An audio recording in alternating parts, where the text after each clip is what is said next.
Assalamualaikum warahmatullahi wabarakatuh. Perkenalkan, nama saya Safira Mahabatur Anita dengan NIM F1E122127. Saya akan mempresentasikan hasil kesimpulan bab 5, 6, dan 7 mata kuliah Dasar-Dasar Sains dan Teknologi. Bab 5 tentang pengetahuan. Ada 4 macam pengetahuan menurut Burhanuddin Salam. Pertama, pengetahuan biasa. Pengetahuan biasa adalah pengetahuan tentang hal-hal biasa maupun pemahaman manusia akan suatu objek tertentu yang terdapat dalam kehidupan sehari-hari. Kedua, pengetahuan ilmiah. Ilmu yang memperoleh pengetahuannya dengan menggunakan metode tertentu yang diperoleh melalui observasi, eksperimen, dan klasifikasi. Ketiga, pengetahuan filsafat, yaitu pengetahuan yang diperoleh dari pemikiran yang bersifat kontemplatif dan spekulatif, membahas hal yang lebih luas dan mendalam. Keempat, pengetahuan agama. Pengetahuan yang diperoleh dari Tuhan melalui para utusannya. Pengetahuan ini berisi tentang ajaran, cara berhubungan dengan Tuhan dan dengan sesama manusia, serta informasi mengenai hari akhir. Pengetahuan dan kesadaran.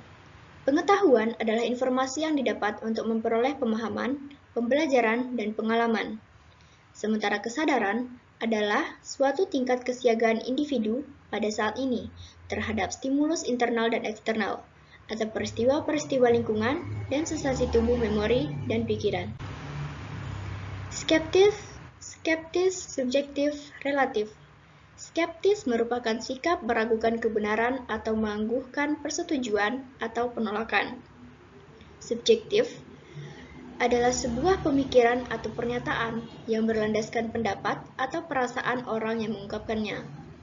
Relatif adalah sesuatu yang membutuhkan pembanding atau acuan untuk dapat menentukan nilainya. Kesimpulan dari bab 5 ini adalah pengetahuan berperan penting dalam kehidupan manusia dalam berbagai bidang.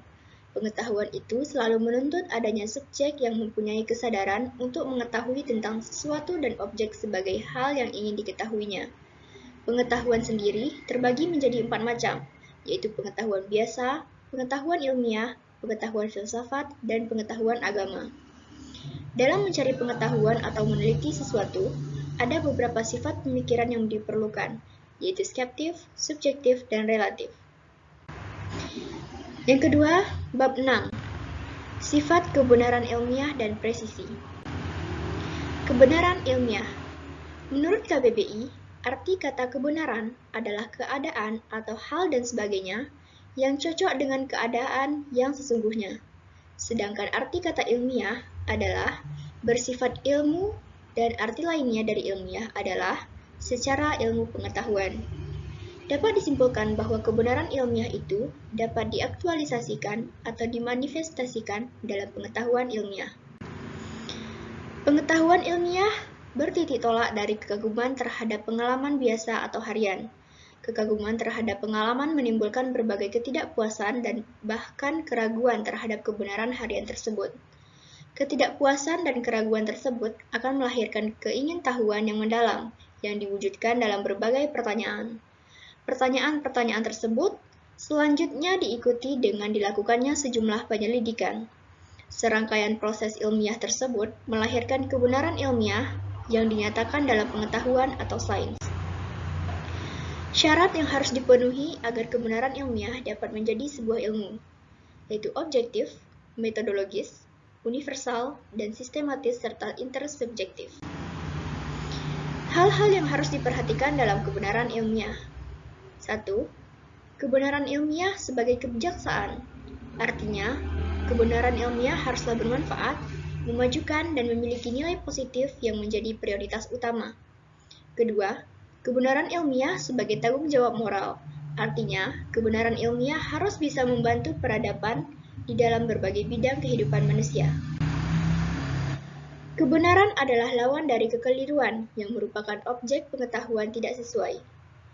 Berikut adalah beberapa teori-teori kebenaran.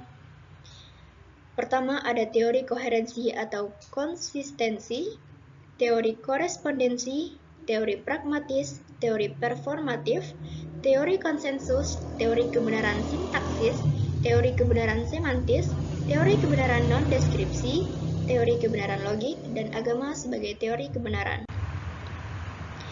Sifat-sifat kebenaran ilmiah. 1. Strukturnya bersifat rasional logis.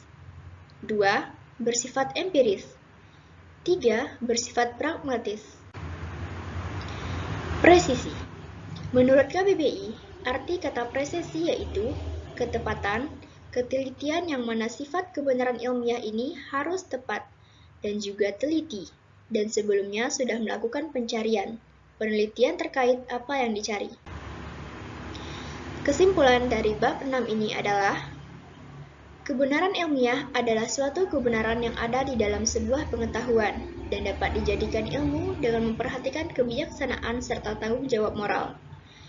Ilmu pengetahuan ilmiah berbeda dengan pengetahuan biasa, karena ilmu pengetahuan ilmiah merupakan hasil rangkaian kegiatan yang memang berkualifikasi ilmiah, menyangkut keharusan adanya metode ilmiah, objektif, universal, tanpa pamrih, dan harus berguna atau dapat dimanfaatkan. Peran filsafat ilmu sebagai kontrol terhadap ilmu akan lebih memberi arti dan makna kebenaran ilmiah yang dikandungnya dalam menghadapi zaman modern sekarang ini yang kian mengikis nilai-nilai kemanusiaan.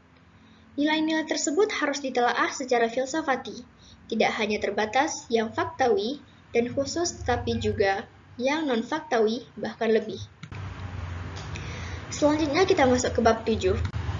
Hukum dan teori ilmiah. Hukum ilmiah.